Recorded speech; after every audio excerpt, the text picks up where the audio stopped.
ခရစ်တော်ရဲ့နာမတော်ကိုချီးမွမ်းပါတယ်ဒီနေရာမှာကျွန်တော်ရောက်လာဖို့ဆိုတာဟာအိမ်မဲ့တောင်မမဲ့ရပါဘူးနော်ဖခင်ကအခွင့်အရေးပေးတယ်ဒီအခွင့်အရေးကိုပေးတဲ့ဖခင်ရဲ့နာမတော်ကိုချီးမွမ်းတယ်ဒီနေ့ကျွန်တော်တို့ရဲ့နိုင်ငံအခြေအနေကျွန်တော်တို့ရဲ့အခြေအနေကိုကြည့်မယ်ဆိုရင်တော့ဒီနေရာမှာ Season Burmese Mission Church မှာလာဖို့ဆိုတာကမဖြစ်နိုင်ချေက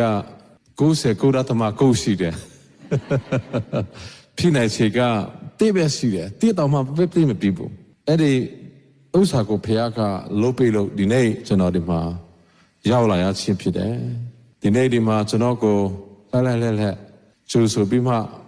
ကျွန်တော်ကိုဆုတောင်းပေးကြတယ်ချစ်တော်ညီကိုမောင်နှမတွေအားလို့ပုံမှာလဲယေရှုနာမတော်အဖြစ်ယေရှုတည်ကြောင်းအားလို့ကိုလည်းပြောချင်ပါတယ်ပထမဆုံးကျွန်တော်မပြောခင်မှာဒီမှာကျွန်တော်ဖက်ကလည်းယေရှုတင်ဆရာကိုအေဆိုပြောချင်ပါတယ်ဒီ Season Burmese Mission Church ကပါစတာSenior Pastor နဲ့အဖွဲ့ကျေးဇူးပြုတော်မှတ်တရပေးပါကျွန်တော်ရာကျေးဇူးတင်တယ်နော်ပါစတာတွေကကျွန်တော်ကိုဆုမတောင်းပေးဘူးဆိုကျွန်တော်ကဒီနေ့ဒီမှာရှိနိုင်မှာမဟုတ်ဘူးပါစတာတွေရဲ့ဆုတောင်းတာကိုဖေရနားထောင်ပေးတယ်လို့ကျွန်တော်ကျေးဇူးပါစတာနော်ကျေးဇူးတင်တယ်ဒီမှာဒီကတိထောက်လူကြီးတွေပေါ့နော်တိထောက်လူကြီးတွေလည်းအရာကျွန်တော်ခါစားတယ်နာမည်အပြီးတော့အားလုံးမတိနိုင်ပေမဲ့လည်းဒီတိထောက်လူကြီးတွေတိတူတွေဆုတောင်းတာကိုဖေရကနိုင်ရောက်တယ်ဆိုတာကျွန်တော်သိတယ်ဒီမှာတိထောက်လူကြီးတွေအားလုံးမတရားပေးပါနော်ကျေးဇူးတော်ရဲ့နာမတော်အဖြစ်ပေါ်နော်ဒါလည်းတိထောက်လူကြီးတွေကဒါကျေးဇူးတင်တယ်တကယ်ကျေးဇူးတင်တယ် thank you ဒီဥစ္စာဟာဖះเจ้าဆိုတာကအမေရိကပြည်ထောင်စုမှာဒီလိုအဆောက်အုံနဲ့ကျွန်တော်ဟိုမှာဝေလာတော့ကားပါကီနဲ့အိမ်နဲ့စီရထားတာက Season Burmese Church Mission no so the church Season Burmese Mission Church ဆိုတာရေးထားတော့အဲ့ဒါတွေ့တာနဲ့ကျွန်တော်တိထောက်လူကြီးတွေရဲ့နာမည်ကိုအဲ့ဒီမှာကိုလို့ရေးထားတာလို့တွေ့တယ်ပေါ့နော်နာမည်ကတော့အလိုတော့အဲ့လိုဝငီတော်ရဲ့မျက်စိနဲ့ကြည့်မှအဲ့ဒါဖတ်လို့ရတယ်နော်ဝငီတော်မျက်စိနဲ့မကြည့်တော့အဲ့ဒီနာမည်တည်းမပေါ်ဘူးဆိုတော့တကယ်ကိုတိထောက်လူကြီးတွေလည်းကျေးဇူးတင်တယ်ပြီးမှဒီမှာကျွန်တော်အောက်ခါမှာအပေါ်သွားတဲ့အခါမှာအောက်မှာလည်းကလေးတွေနဲ့လူငယ်တွေအများကြီးတွေ့တယ် Sunday School လာပေါ့အောက်မှာပေါ့နော်တော့ကျွန်တော်အရာပြောတယ်အဲ့မှာ Sunday School teacher တွေ youth leader တွေကမရှိတော့အဲ့ဒါမဖြစ်နိုင်ဘူးလို့ကျွန်တော်တတိယရပေါ့နော်အဲ့တော့ကျေးဇူးပြုမှဖခင်သခင်ရဲ့နာမတော်ပို့ထီရှားစေဖို့ရအတွက် Sunday School leader တွေနဲ့ youth leader တွေကျေးဇူးပြုတော့မှတရားပေးပါဖခင်သခင်ရဲ့နာမတော်ကြောင့်ပေါ့ဒီမှာရှိလားအဲ့အောက်မှာရှိနေမရှိလဲလက်ခုပ်တီးပေးလိုက်မယ်နော်အဲ့ဒါဖះတည်တယ်ဖះတိမပြုတယ်ဒါကတော့ဖះတိမပြုတယ်ဆိုတော့ဘာဖြစ်အဲ့လိုမတရားတာဟာဖះတခင်ရဲ့နာမတော်အဖြစ်မတရားတာဖြစ်တယ်ကျွန်တော်အရာလဲဖះကိုချစ်မို့တယ်မြန်မာပြည်မှာဆိုပေါ့မြန်မာပြည်မှာစီးခဲကျွန်တော်တို့ဒီဖះเจ้าဒီလိုဆောက်လို့တော့ရမှာမဟုတ်ဘူးရန်ကုန်မြို့မှာဆောက်လို့ရမှာမဟုတ်ပေါ့နော်ဒီမှာကျွန်တော်တို့လွတ်လပ်နဲ့ဖះရှိခိုးလို့ရပြီမှာလွတ်လပ်နဲ့ဆူတောင်းလို့ရတယ်ဆိုတော့အဒါလည်းကြည့်တဲ့အခါမှာဖះကကောင်းမြတ်ပါတယ်လို့ကျွန်တော်စိတ်ထဲမှာပေါ်လာတယ်ဆိုတော့အားလုံးကိုလည်းတကယ်ကိုဒီနေ့ဒီအခြေကိုပေးတဲ့ကျေးဇူးတင်တယ်ကျွန်တော်အနေနဲ့ဒီမနေ့မှာတက်ခါဖို့ဆိုတဲ့နေရာမှာကျွန်တော်ဘဝတော့ကျွန်တော်ခဏပြောတယ်ကျွန်တော်ဘဝမှာခရစ်တော်တာမရှိဘူးဆိုရင်ကျွန်တော်ဘာမှမရှိဘူးပေါ့ကျွန်တော်မှာဖခင်တခင်ရဲ့ကျေးဇူးတော်တာမရှိဘူးဆိုရင်တော့ကျွန်တော်မှာဘာတခုမှမရှိတာကိုကျွန်တော်တွေ့တယ် If God is not with me if I don't have Jesus in my life I realize that I am nothing that's what I realize I know myself I cannot do it example you know I was in Washington DC a few days ago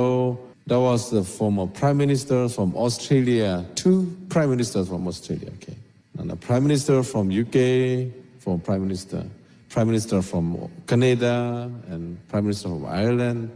and the 5th President of Ukraine, they were all there. In the same room when I was there. And I introduced myself to them. Yeah, we take photos. And I realized that how can I be here with them, right? I'm from village in Lailampi village. Right? I'm from that village. Nobody knows where is Lailampi in this world. I think there's just, even Chin State, we are very invisible. But how can I be there? It must be God, okay? It must be God. It must be Jesus. It has to be God. And sometimes I think like I am doing something that I don't know, actually. I came here to U.S. to meet with U.S. government. I came here to meet with U.S. Congress, senators. And I have met Senator Todd Young. I have met Senator John Brasso and other senators many. We discuss very important things. And I realized that how can this be? If God do not open the door, it cannot be. So now,ပြောချင်တာကတော့ဒီမှာလာတဲ့အခါမှာ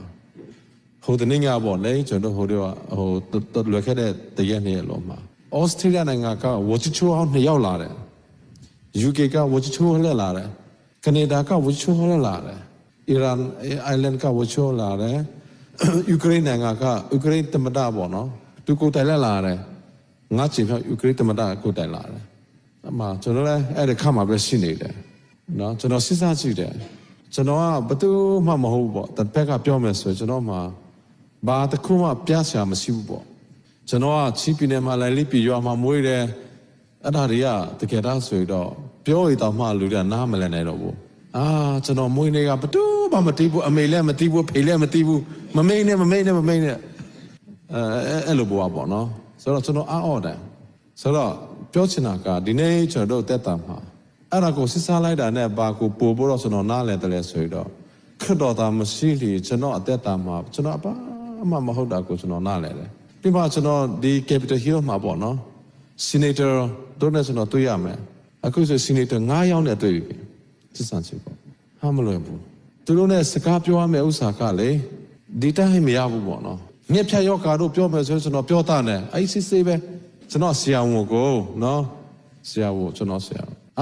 တရုတ်ကိစ္စပြောမယ်ဆိုတော့အရာကောင်းစီကတော်ကြီးပြီတရုတ်ပေါ့နော်တရုတ်ကိစ္စရုရှားကိစ္စပြောတော့မယ်ဆိုရင်လို့ကြည့်ပြီကျွန်တော်ကမြန်မာနိုင်ငံအဲ့လိုဖြစ်နေတဲ့အချိန်မှာဒီကျွန်တော်ဒီအကြဖက်ကောင်းဆောင်တွေဒီမိအောင်လှိုင်တို့အကြောင်းဒီစစ်ကောင်းဆောင်တွေအကြောင်းကိုလည်းပြောရမယ်သူတို့တော့ကျွန်တော်မတွေးဖူးတဲ့လူအကြောင်းကိုကျွန်တော်ဘယ်လိုပြောမလဲတော့ခဲ့တယ်နော်နည်းနည်းစဉ်းစားကြည့်ပါသူတို့အရာဆိုတာတော့သိတယ်ဒါပေမဲ့သူတို့ကကျွန်တော်မတွေးဖူးဘူးနော်ကျွန်တော်အတိုင်ပိခါပုဂ္ဂိုလ်တော့အောက်ဆောက်ရှင်နေတော့ကျွန်တော်တွေးဖူးတယ်ပြောဖူးတယ်ဒါပေမဲ့ဟိုဘက်ကကျွန်တော်မတွေးဖူးဘူးနဲ့ဒီမှာရှိတဲ့အမေရိကပြည်ထောင်စုကကျွန်တော်ရဲ့ဒီတာမကြီးတွေပေါ့သူတို့ကကျွန်တော်ကဒီလူတွေကိုမသိဖူးဘူးဒါပေမဲ့ဒီကလူတာမကြီးတွေကအဲ့ဒီဘိုးချုံမှုကြီးတွေကိုသူတို့သိတယ်အကြဖက်နေတဲ့လူတွေကိုသူတို့နဲ့တွေ့တယ်အချိန်ပေါင်းများစွာသိပြီကျွန်တော်သူတို့ကိုချစ်ပြီးမှတာမကြီးတို့ခင်ဗျာကျွန်တော်ကဘာမှမသိတော့ဘူးကိုကြီးကြပါသူတို့ကဘယ်လိုလူမျိုးလဲဆိုတာကျွန်တော်ကိုပြောပါဆိုရင်မှမင်းက3 နာရီအစည်းအဝေးထိုင်နေစဉ်းစားကြည့်ခဲ့တာကိုပြောတာနော်ဒီမှာတာမကြီးတို့ခင်ဗျငှက်ဖြတ်ယောဂအကြောင်းကိုပြောမယ်ဆိုတော့ကျွန်တော်အကုန်လုံးတရက်2ရက်ပြောလို့ရမယ်နော်ဒါပေမဲ့ဟိုဘက်ကပြည်သူလူထုရဲ့ဘိုးရာသူဖြစ်နေတဲ့လူတွေအကြောင်းကိုပြောတော့မယ်ဆိုရင်ကျွန်တော်သူတို့ကိုမတွေးဘူးပေါ့ခင်ဗျားတို့ကသူတို့ကိုတွေးဖို့တယ်သူတို့နဲ့စကားပြောတယ်သူတို့နဲ့စည်းဝေးထိုင်တယ်သူတို့နဲ့ဘာလို့ဆိုတော့အမေရိကသမ္မတဘရက်အိုဘားမားလေအမေရိကသမ္မတဘရက်အိုဘားမားကို2 ချိန်တောင်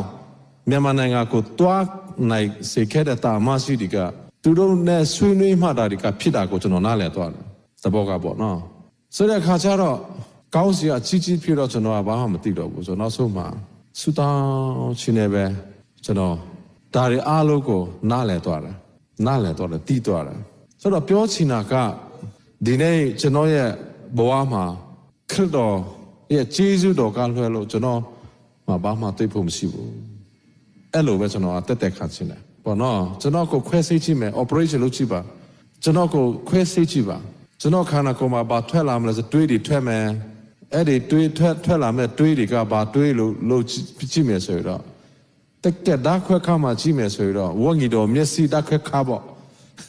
ဆရာဝဒီဓာတ်ခွဲခါမဟုတ်ဘဲနဲ့ပေါ့နော်ဝငီတော်ဒီကြီးတဲ့မျက်စိခ ခွက်စိတ်ခါမှကြည့်မယ်ဆိုတော့ကျွန်တော်ရဲ့တွေးတွေတာတဲ့ကောလို့ပါဂျေဇုတော်ပဲတွေးမယ်လို့ကျွန်တော်ကတော့စဉ်းစားတာပေါ့အဲ့ဒါမှမရှိပဲနဲ့တော့ဘာမှတွေးဖို့တော့မရှိဘူးအဲ့လောက်ထိပေါ့နော်ဂျာရတွေးဖို့မရှိတော့ဘူးဂျာရမရှိတော့ဒီနေ့လဲကျွန်တော်အမေရိကန်လာတယ်အမေရိကန်ဆိုရနဲ့တွေးမယ်အမေရိကန်လွှတ်တော်နဲ့တွေးမယ်list အများကြီးရှိတယ်ဒီနေ့က Congress မှာဘယ်သူနဲ့တွေးရမလဲအချိန်နာရီတိကျဒီနေ့ကအမေရိကန်ဆိုရကဘယ်သူနဲ့တွေးရမလဲအကုန်လို့ရေးထားတယ်အဲ့ဒါဥစ္စာကို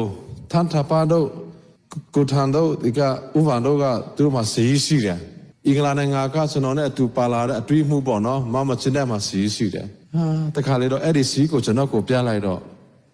မပြနဲ့မခံနိုင်တော့ဘူးစီးများတယ်ဒါကျွန်တော်ကဘယ်လိုလုပ်နိုင်မလဲအဲ့တော့ကျွန်တော်လည်းဆူတောင်းတယ်ဖယားဒီနေ့ဖယားခရစ်တော်ကကျွန်တော်စိတ်မှမသွားလေတော့ကျွန်တော်နောက်ပြန်ဆုံးမယ်အဲ့လိုပဲကျွန်တော်ဆူတောင်းတယ်ခရစ်တော်ကကျွန်တော်စိတ်မှမသွားဘူးကျွန်တော်နောက်ပြန်ဆုံးမယ်ဆိုပြီးတော့ကျွန်တော်ဆူတောင်းလိုက်တယ်ကျွန်တော်စိတ်ကိုမတုတ်ချင်တော့ဘူးစိတ်ကိုမသွားနိုင်တော့ဘူး if Jesus if you are not going before me please let me go back I can't go there အဲ့လိုပေါ့ဆိုတော့တနေ့ကပြောမယ်ဆိုရင်အဲ့လိုဖြစ်လာတဲ့အခါမှာကျွန်တော်နားလည်တာကဖခင်ကကျွန်တော်အသက်တာမှာတကယ်အမန်နွေလဖြစ်တယ်ဆိုတာကိုကျွန်တော်နားလည်သွားတယ်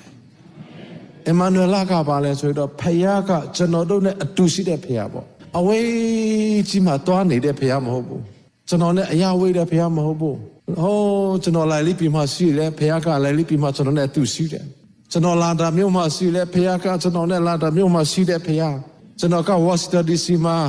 အစိုးရအဖွဲ့နဲ့စီဝေးထိုင်နေလေအဲ့ဒီစီဝေးခါတဲ့မှာကျွန်တော်နဲ့အတူရှိတဲ့ဖခင်အမန်နွေလာအာ